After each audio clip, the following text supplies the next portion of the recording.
Okay, so Sir Henry, at the beginning of the Hound of the Baskervilles, Sir Henry Baskerville staying at a hotel on Northumberland Avenue. He actually calls it the Northumberland Hotel, which never has actually existed. There were 3 hotels here, and a smaller hotel, but none of them actually called the Northumberland Hotel.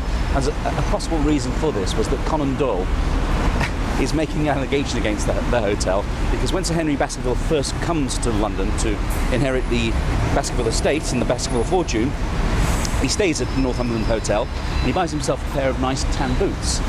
And lo and behold, one of his tanned boots gets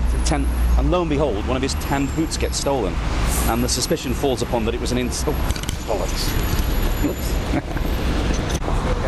So at the beginning of the most famous Holmes adventure, the Hound of the Baskervilles, Conan Doyle is staying, at the beginning of the Hound of the Baskervilles is perhaps Holmes' most famous adventure. Conan Doyle has Sir Henry Baskerville staying at a hotel here on Northumberland Avenue. He calls it the Northumberland Hotel, and there wasn't actually a Northumberland Hotel there at the time. The possible misnaming of the hotel is because Henry Baskerville, when he's come over to England to inherit the Baskerville fortune and the Baskerville estate over in Dartmoor, he buys himself a nice pair of tan boots, and as a consequence of that, one of the boots gets stolen when he's at the hotel, and they're new boots, so he's a bit miffed and mystified by it. But then the boot gets returned, and one of his older boots, one that he's had for quite some time, is stolen. Of course, what's happened is that they haven't realised that the Hound of the Baskervilles is being given the scent of Sir Henry Baskerville, and of course the tan boot is no good because it's new, it hasn't got his scent on it, whereas the old boot has got his scent on it. So he doesn't realise at this moment he is being set up for the attack by the Hound of the Baskervilles much later on. But it's generally accepted now that this was the Northumberland Hotel, and ever since the 1950s it's been called the Sherlock Holmes Pub. And in the upstairs room here they even have a recreation of Sherlock Holmes' sitting room at number 221B Baker Street. So that's the Sherlock Holmes Pub over there. But I feel like a pint. What, at 10 o'clock? Yeah, and here's Conan Doyle.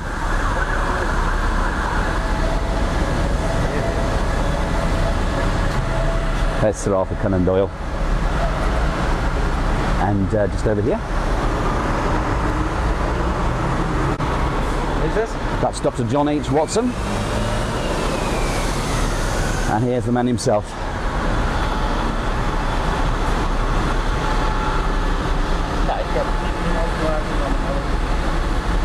And there's the man himself, Sherlock Holmes. Great. Of the leader, It's in the upstairs rooms here. They've also got a recreation of his sitting room at 221B Baker Street. But cast your minds back to Trafalgar Square, and you might recall that John Clayton, the cabman, is actually hired by a mysterious passenger to follow Sir Henry Baskerville all over London. And that person is Stapleton, who's actually come to London, and he's brought his wife with him, and he's staying at a private hotel on the next street along. But what's interesting here is that in several of their ventures, Holmes and Watson talk about going to a Turkish bath on Northumberland Avenue. And in fact, the Turkish bath actually stood on this site here. It's long since disappeared, but just up here, mind you back there, but just up here there's a little survivor from it, because this was the women's entrance, or the entrance into the women's Turkish bath. And you can actually see, if you look at it here, it's still got the tiles, and there's 8 tiles along here, and the arches. But this is all that's actually survived of it now. So this is Craven Street we're coming on to now, and if you cast your mind back to Trafalgar Square, that's where John Clayton, the cabman, picks up his mysterious passenger who follows Sir Henry Baskerville round. As it transpires, that mysterious passenger is Stapleton, and he's actually checked here into Craven Street in a private hotel, so he can keep an eye on the comings and goings of Henry Baskerville, and he's the one who actually then follows Baskerville all over London. But he's actually come here with his wife, and he's kept his wife imprisoned in the room whilst he's here in London, which says a lot about the room service on a daily basis, that nobody actually spotted that she was imprisoned, or the fact she didn't try and attract attention. But various people have lived here over the years, and if you just cross over here, you've actually got to the house of Benjamin Franklin. now a museum dedicated to Benjamin Franklin, but that was Benjamin Franklin's house. And it's said to be here on Craven Street that Charles Dickens got the idea for the beginning of Christmas Carol when Ebenezer Scrooge goes back to his house, and the door knocker actually morphs into the face of Marley, his partner. And it's said it was from a house on this street that he actually got that idea, because he was walking down here one day, so the story goes, and he saw this door knocker through the fog, and he thought it looked horrendous, and that gave him the idea for that ghostly transformation of the door knocker into Marley's face. But it's said that the woman who lived here became very annoyed by people who kept banging on her door and asking to see her knocker, and, and as a consequence of that, she took the door knocker down, put it in a bank vault somewhere, and its location is now long since gone lost. But these are the houses that Dickens would have known them, Conan Doyle would have known them, and Stapleton, where he come back to do his deadly business today, he would have recognised them. The problem is Conan Doyle doesn't give an exact location of the hotel, so we don't really know what it is. So what we're going to do is turn into Craven Passage and take a walk through the arches. There's an old song by Flanagan Allen called Underneath the Arches, and these are the arches they're referring to. Okay, can I just get It's London, wasn't he? He was the ambassador to London? Well, he's, yeah.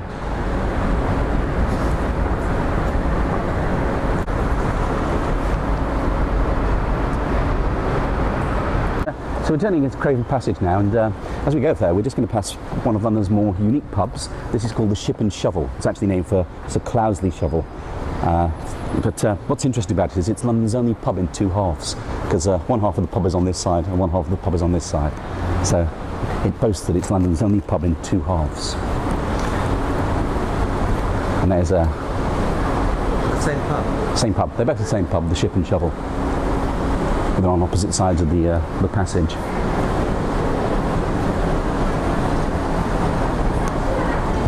And if you just look around here,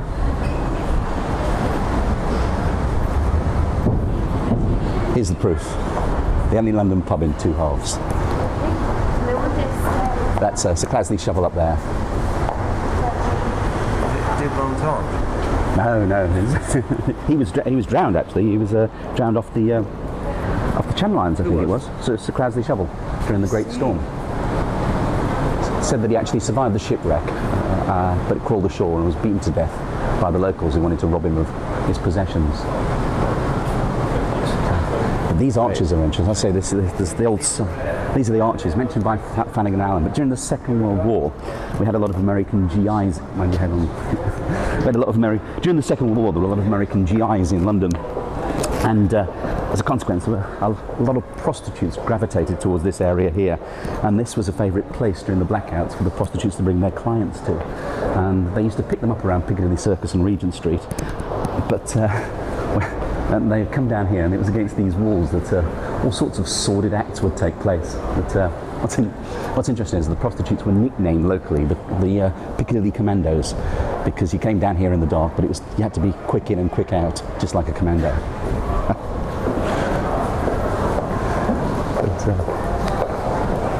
And then we'll get through to the other side now, and Watergate Walk now, and there's a real survivor from old London down here.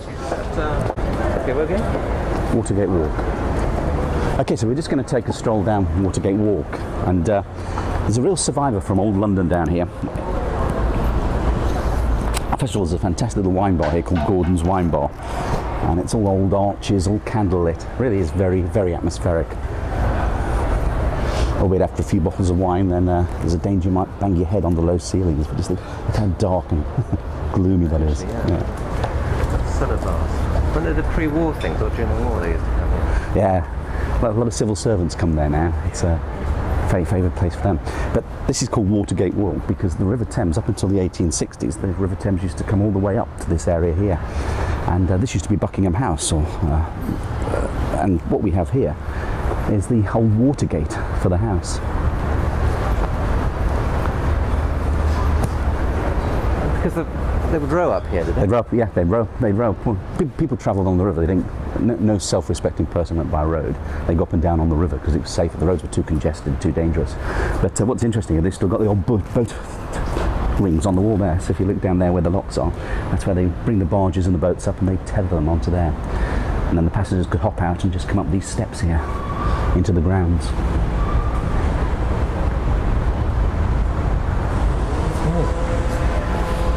So you can see the difference in the height. Yeah, so you can, and if you think the Thames is right out where that tree is now, that's where the Thames is today. So if you think about it, the man responsible for all that was Sir Joseph Bazalgette. It came about because, well, London had a sewage system emptied direct into the River Thames. What happened in 1851 was we had the Great Exhibition, which introduced a lot of Londoners to the latest must-have household appliance, and that was the flushing toilet. So these flushing toilets that went into the houses were all flushing the sewage into a sewer system that was adapted for the medieval period. It wasn't really a modern sewage system. It all ended up in the River Thames, and so the River Thames, it stank. It was such a foul river. Then in 1858 we had a really hot summer, and the Thames dried up from bank to bank, and it just left this horrible flat of green slime behind. And it said you could smell London from as far away as Oxford if the wind was in the right direction, because it was obnoxious. But it affected Parliament as well, because they just moved into the newly opened Houses of Parliament, and they dipped their curtains and all sorts of things to try and waft off the smell. But when they were affected, they decided that they had to do something about it. So they actually commissioned the Ministry of Works to spare no expense in righting the wrong. And so Sir Joseph Bazalgette created the sewer network. And what this embankment here is for is to actually carry the main sewer from Westminster down through the city and out to the places like the Abbey Road, the Abbey of, and carry all the sewage downriver and out into sort of the pumping stations to the east of London. So that's effectively built to disguise a massive sewer. But it was on London, because it was an instant effect on London. It actually ended the cholera epidemics completely, and for the first time people could actually stand on the banks of the River Thames and not smell their own shit as it came off the river. So it was all due to the all due to the sewage, yeah. Because if you think about 19th century, when we went into the 19th century, London's population, it was big, but it wasn't that big. But then with the Industrial Revolution and the Agricultural Revolution, people were thrown off the lands and thrown into the cities. And so London's population just began to increase dramatically, and they were all still dependent on what was effectively a medieval sewage system. So, which is being pulled out now. They're repairing it all now. And if you think about it, what Bazalgette's from the 1860s, it survived really up until today. So it really was he insisted he was only ever going to use the best materials, wasn't going to cut costs. So, and it's a mark of respect to him that it actually has survived. It's only now is it starting to fall apart, and that's why we're having again traffic jams with people replacing the Victorian sewers and water supplies. But anyway, there's the old Watergate from a bygone age in London, and that's why we've got Buckingham Street over here, because when the Duke of Buckingham sold off Buckingham House, he insisted that the streets actually still carry his name. So he was the Duke of Buckingham, so this is Buckingham Street. And if we just go up the steps here. Can I get a couple of...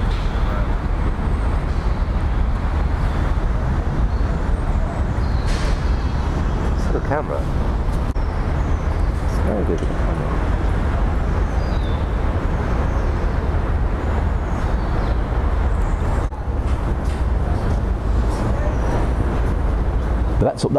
That's what Creer would do.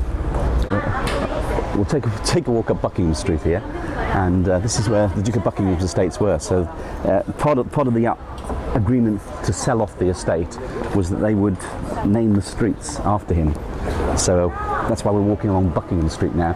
But it still has some wonderful old 18th century houses along here, including this one here, which is now a language school. But this is where Samuel Pepys, the great diarist, lived. Right. And it's said that his ghost still haunts this place as well. When he was with the Admiralty? I know this was later on in his life, towards the end of his life. Oh no, hang on. He lived here 1679. So Samuel Pepys, the diarist, he lived here from 1679 to 1688, as it says on the wall there. But what's nice here is just over here, you've got real the old street furnishings, because in the 18th century the streets of London were filthy, and also they were dark. They didn't have gas lamp lighting, so if you went out on your own on a dark night, you employed a link boy, and the link boy would carry links, lighted torch or links. And what these are here, these are link extinguishers. So they'd simply bring the links up here and they'd extinguish the links in the extinguishers. So I say, not very many of these have survived in London, but you've got some in Buckingham Street here.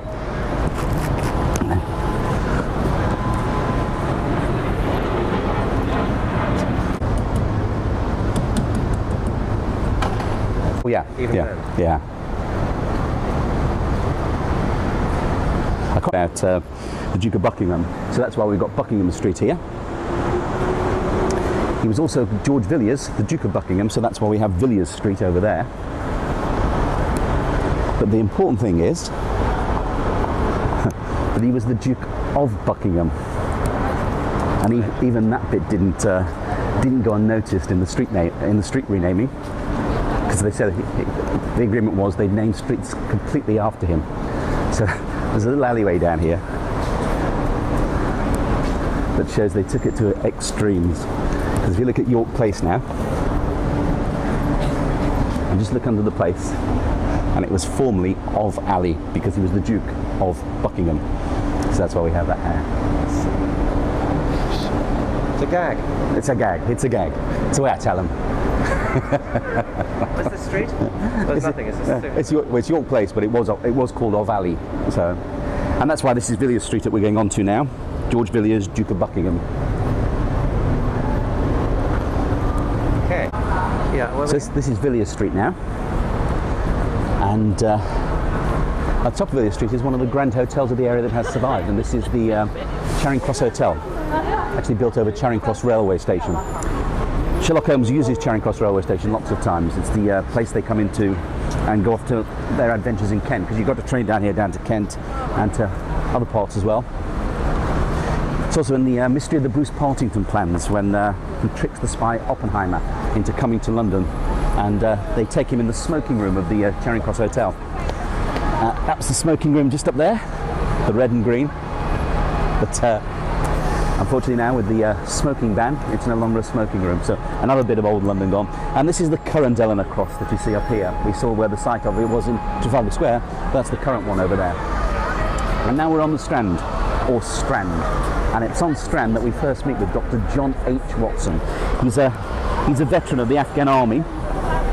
He's been injured by a Jezail bullet, and now, to quote him, he's actually living a meaningless existence in the hotels and the restaurants along Strand. And he's found it very expensive, so he's decided he's got to do one of two things. He's either got to leave London, or he's got to find someone to share with. And he happens to meet his old dresser from St Bartholomew's Hospital, and I've forgotten his name. Is it Stanton? yeah, something like that. But, oh God, I have to look it up. Yeah. I'll just unzip your mark, okay? That'll be fine.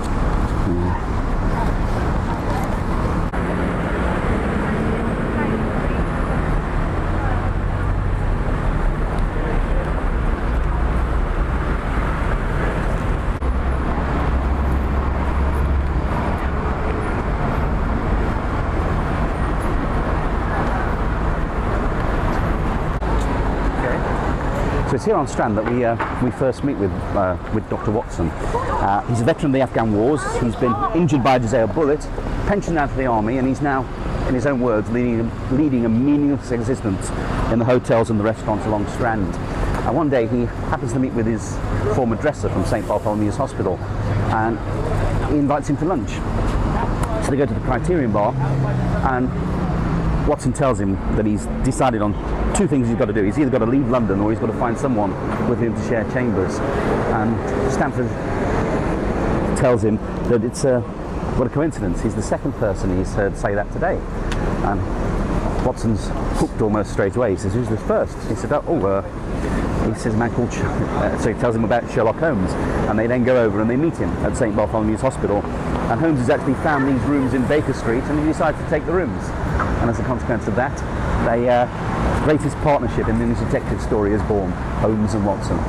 And even to this day, on the spot on St Bartholomew's Hospital where it happened in the pathology department, there's a plaque that says on this spot were first spoken the words, "I perceive you in Afghanistan, my dear Dr. Watson."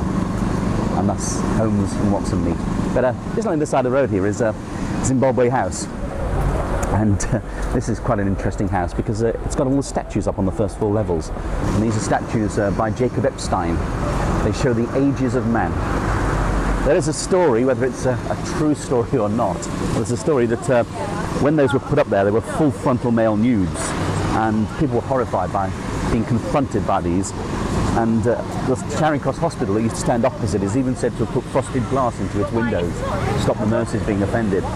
But the story then goes that Epstein himself was ordered to go back and remove the protruding parts. So he came back and supposedly cut the heads off every one of the statues. So you see all the statues are headless.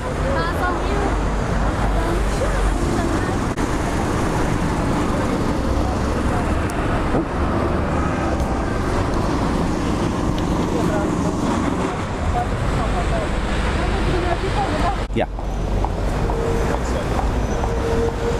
So this is the Adelphi Theatre. No, it's not. This is the I can't say the fucking thing. So we've crossed over Strand from the other side. And this is Adelphi. This is the Adelphi. I can't fucking say. Okay, this is the Adelphi Theatre. Okay, so we've crossed over Strand, and this is the Adelphi. 3, 2, 1. Well, we've crossed the Strand, and this is the Adelphi Theatre. And Conan Doyle actually leased this theatre for a period to put on a play he'd just written. And Conan Doyle actually leased this theatre for a time to put on a play he'd written called Rodney Stone. And Rodney Stone was set in the 18th century. It was all about prize fighters. But when he staged it here, boxing was actually illegal to be shown. So the audiences couldn't quite get the hang of it, and it was a flop. And he still had quite a few months left on the lease. And he was paying £600 for this lease, £600 a week. And so what he did was he decided he needed homes to come to the rescue. So he actually put on a production of the play he'd written called The Speckled Band, or the